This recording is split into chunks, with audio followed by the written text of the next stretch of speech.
Dos países, España y Estados Unidos, dos cargos que suenan casi igual, Fiscal General del Estado y Attorney General. ¿Pero son lo mismo? Pues ni de lejos. Hoy vamos a desgranar por qué, a pesar del nombre, sus mundos son completamente distintos. Vamos a ver cómo funcionan, qué poder tienen y sobre todo dónde encajan en el puzzle del Estado. A ver, para que nos hagamos una idea de lo diferentes que son, pensemos en dos escenarios que parecen de película, pero son reales.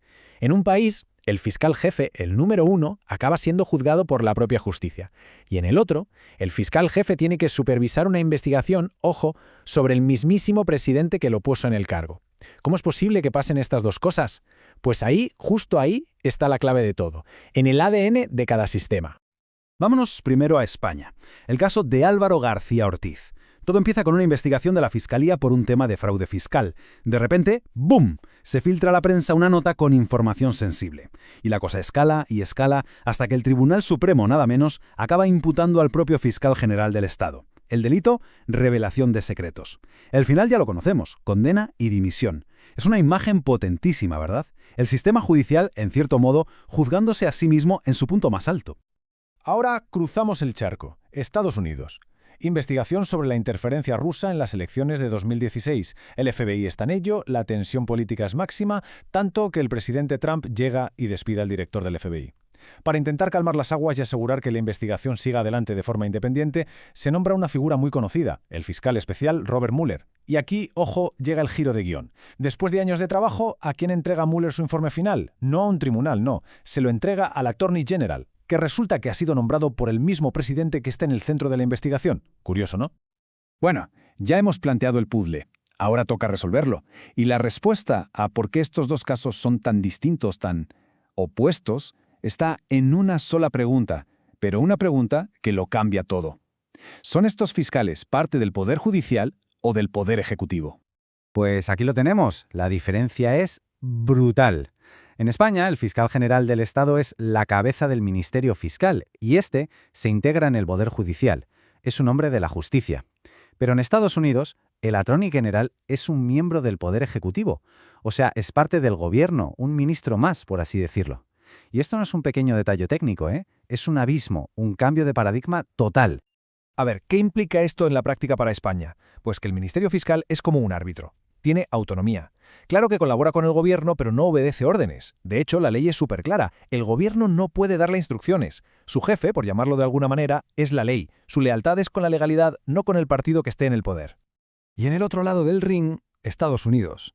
Aquí, el Attorney General es una figura 100% política. Sí, es el jefe del Departamento de Justicia, pero también se sienta en el gabinete con el resto de ministros. Es de hecho el principal abogado del presidente, su consejero legal.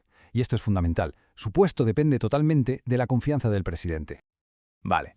Si uno es de la judicatura y el otro del gobierno, es lógico pensar que la forma de elegirlos y su seguridad en el puesto también serán como la noche y el día. Y así es.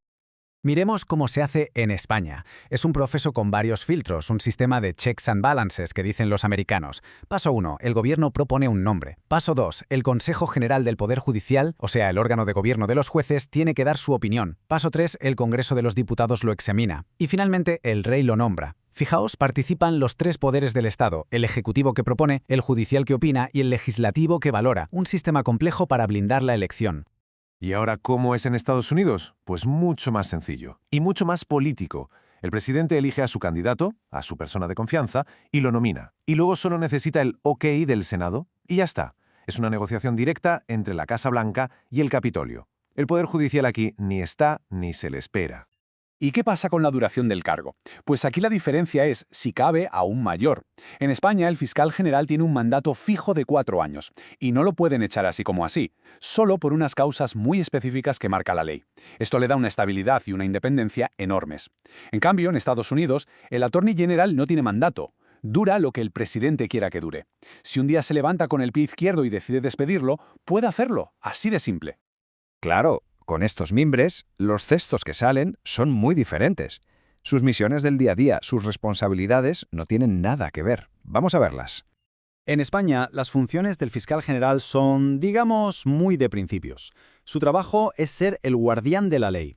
¿Qué significa eso? Pues defender la legalidad, asegurarse de que los tribunales sean independientes, proteger los derechos de la gente de a pie y, sobre todo, actuar con imparcialidad.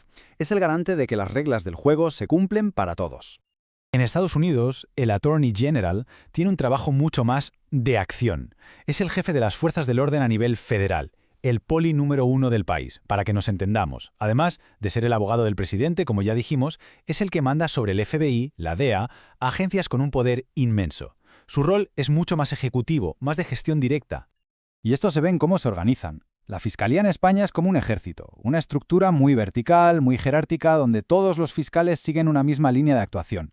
En cambio, el Departamento de Justicia de EUS es más como un gran conglomerado de empresas. El Attorney General es el CEO, pero por debajo tiene agencias como el FBI, que son como divisiones muy potentes y con bastante autonomía en su día a día.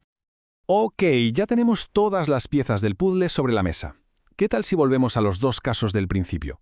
Ahora, con todo lo que sabemos, vamos a ver cómo todo cobra sentido. Recordemos el caso español. Tenemos al fiscal general, que es la cúspide del Ministerio Fiscal, siendo investigado y llevado a juicio por el Tribunal Supremo. Es decir, el Poder Judicial controlando a una de sus propias piezas clave. ¿Y por qué es esto posible? Pues justo por lo que hemos explicado.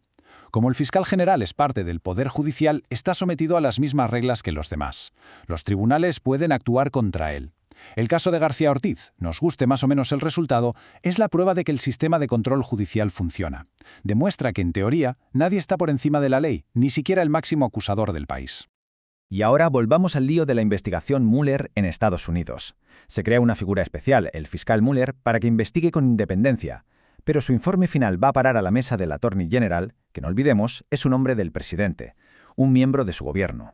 Lo que nos enseña este caso es que, aunque el sistema estadounidense intente crear salvaguardas, como la figura del fiscal especial, no puede borrar su naturaleza política. Al final, la decisión sobre qué hacer con ese informe, que se publica y que no, qué consecuencias tiene, recae en una figura política, el Attorney General. La política, por tanto, siempre está ahí, en el centro de la decisión. La separación no es total. Bueno, pues hemos viajado de un sistema a otro. Creo que ha quedado claro que son dos mundos. Vamos a ponerlo todo en orden con un resumen final para que no se nos escape nada. En resumen, ¿qué tenemos? Por un lado, España, un fiscal que es parte del Poder Judicial, con un mandato fijo para garantizar su independencia y un nombramiento con muchos filtros. Su misión es defender la ley. Por otro lado, Estados Unidos, un fiscal que es parte del gobierno, que sirve mientras el presidente quiera, elegido de forma mucho más política y con responsabilidades que van mucho más allá de la justicia, metiéndose de lleno en la seguridad y la política. Y con esto cerramos. Al final, no se trata de decir, este es bueno y este es malo. Son dos filosofías distintas. Un fiscal independiente, casi un juez más, frente a un fiscal que es una pieza clave del engranaje político. Cada uno tiene sus ventajas y sus riesgos. Y la pregunta que queda en el aire y que es interesante que nos hagamos es, ¿qué modelo nos da más confianza? ¿Dónde está el equilibrio perfecto entre la justicia y el poder?